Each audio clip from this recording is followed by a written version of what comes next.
Within JoJo's Bizarre Adventures, there are a lot of characters I do feel bad for just because they were dealt a pretty shitty hand. But one I really do feel bad for is Abbacchio. I feel like he really had a fucked up life. From his backstory, we learned that soon after high school, he went straight to the police academy.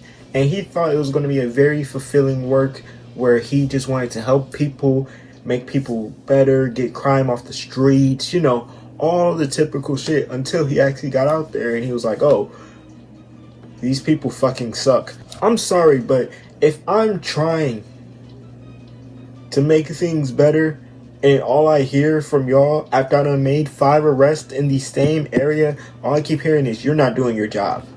I'm just gonna look at you like this. What do you mean I'm not doing my job? And it's also the fact that all the criminals or just the people tried to run out of any offenses they had. And it also adds to the fact that even if you did get it booked, 90% of the time, if you had enough money or if you had enough ties to the mafia, you were getting out. Now, this comes from one particular story that we get in his actual backstory where Abbacchio, he was patrolling the streets one night and he saw a man and a prostitute working the corner. And he came up to them. Of course, he was about to book him. But then the man, he gave him a bribe. He said the girl was just trying to repay some of her father's debts. And Abbacchio was tasked with the tough question of whether he was going to take the bribe or just book him.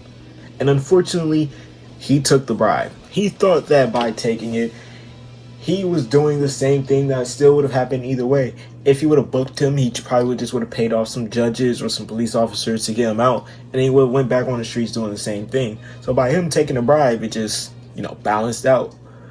But even then, that logic is still pretty fucking stupid, because how does that balance out? You're getting money. Anyway, one night, a thief broke into a house, and Abbacchio and his partner, they came into the house and they split up trying to find him. Well, Abbacchio found the thief first and realized it was the same guy who bribed him before. Now, the guy, he recognized him and he was like, yo, you don't book me, I'll stop. I'm not doing nothing else. And then he even turned up. He said, hey, if you arrest me, I'm going to tell everybody. And Abbacchio, he was swaying. At one point he said he was going to arrest him, but at another point he was just thinking.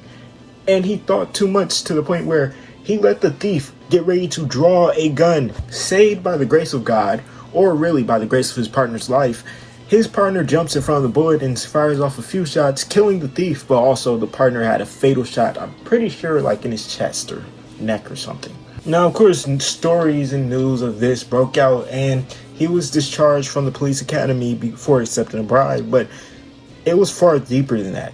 It haunted him. The fact that his partner had died for him, essentially, for his own corruption, for his own wrongdoings. And it made him unable to be happy at any other point, like actually happy at any other point in his life after that. Like it literally fundamentally changed him. It changed him so much to the point where after he joined Passion, which I'm pretty sure it's never really disclosed when exactly, but after he joined Passion, he was only really happy whenever he got a mission of very high importance because he said it helped him cope with the pain. He didn't say those words, but the death of his partner fundamentally changed him so much to the point where he doesn't know actual peace until the time Abbacchio dies and he sees his partner again. I feel like Araki made him such a well-written character. That's really how I feel about almost all the Part 5 characters. But they're so well written that their backstories are such a key, integral part of who they are. No matter which way you twist or turn it, you can always come back and find a reason for why they did majority of their actions. But still, he deserved better. He was a man who would rather uphold justice rather than letting the truth be twisted and contorted in any sort of way. And really, he just lost sight of what was important. That's why that final scene that we see after he's died, essentially, and this is the last bit of his conscience, talking to his partner, where his partner's just like, yeah, I never lost sight of the truth. I was always looking for the truth, not whether I was going to get a conviction or not. And we see Abbacchio literally be envious of that. He's envious of the fact that he lost sight of that. He lost sight of everything that made him want to become a police officer. You know what I mean?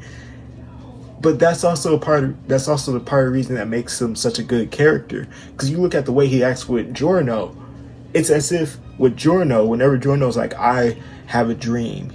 Giorno's so convicted, so strong-willed.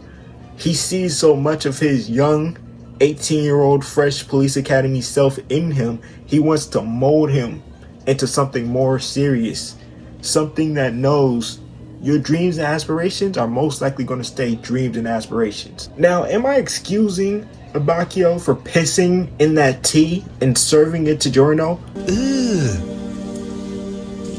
Brother, what's that? What's that? Fuck no. Fuck no. I'm sorry. He was still like 23, 24 doing that. Come on, bro. But I can say he was rather trying to shape the young 15-year-old. Because again, Giorno, when we actually get Abbacchio's backstory, it makes so much sense why he started off with so much hostility towards Giorno. Because again, Abbacchio came in with a clear goal, a goal for righteousness and good and justice. He wanted justice for the people within his community. You know, a similar goal to what Giorno and Bruno both want. But with Giorno, I feel like it was more so he didn't want to end up leading Giorno straight to his death, because he saw how much Giorno essentially came in and he became the team healer. You know what I mean? When you look back at part 5, a lot of the times Giorno's running like a support / attack role, but it's mostly support, and he's supporting really well.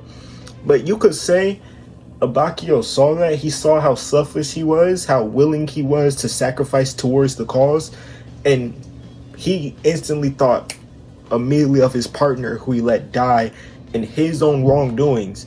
And it could have just been rage or, you know, misplaced grief put on Giorno. But Abbacchio, I also feel like that's a part of the reasons why over the years I've grown to really love his character. Because first watch, I didn't necessarily enjoy him that much. In all honesty, I was very confused, you know, especially when the first time we actually see him, he's putting piss in someone's tea. Very confused. Very confused. But, you know, over time, I had realized he is a selfless man who legitimately just lost his way on the path.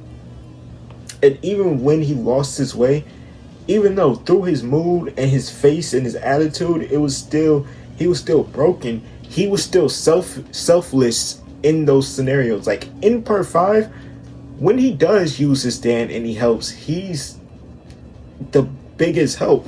But at the end of the day, he did get his ending, the perfect ending for him, where he got to finally talk to his police partner and tell him his mistakes was the cause of his death. And his police partner told him his friends were still proud of him and could sense his sense of justice as they walked into the distance. And man, was his whole death scene, those last 5 minutes we got of him on the screen, man, there was tears shed. I won't lie. But that's really all I got for y'all. If y'all enjoyed the video, make sure to like, comment, subscribe. You know, we're on the road to 5K, so anything will help. So until next time, peace.